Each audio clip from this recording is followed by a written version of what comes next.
This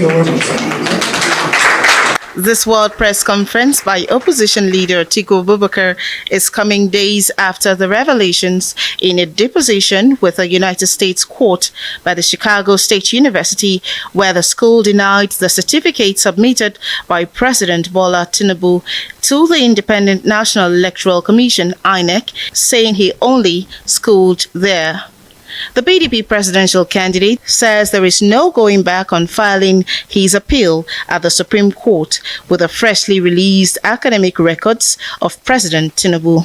The Constitution prescribes the requirements for those who seek the highest elective office in the land.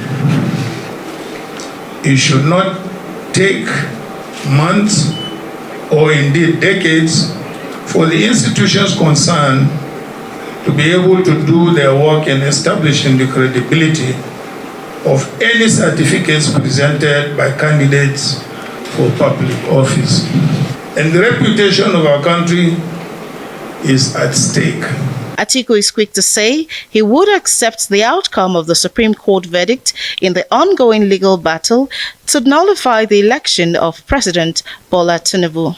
He's also calling on fellow opposition leaders like Peter Obi, Rabiu Musa Kwankwaso, and other eminent Nigerians to back his quest for justice. I will only drop the fight when the court rules. If the court rules that I am right, fine. If the court rules that he is right, so that's the end of the fight. Because at the moment we are at the Supreme Court and there is no any other court than the Supreme Court. Fielding questions from journalists on whether or not his continued legal battle was a betrayal of the friendship he once shared with President Tinubu, the former vice president is quick to share his thoughts. In 2003, the PDP took over all the southwestern states, with the exception of Lagos. I stood between Obasanjo and himself. I said, no, you can't take over Lagos. Leave it. And he left it. So who is indebted to the other?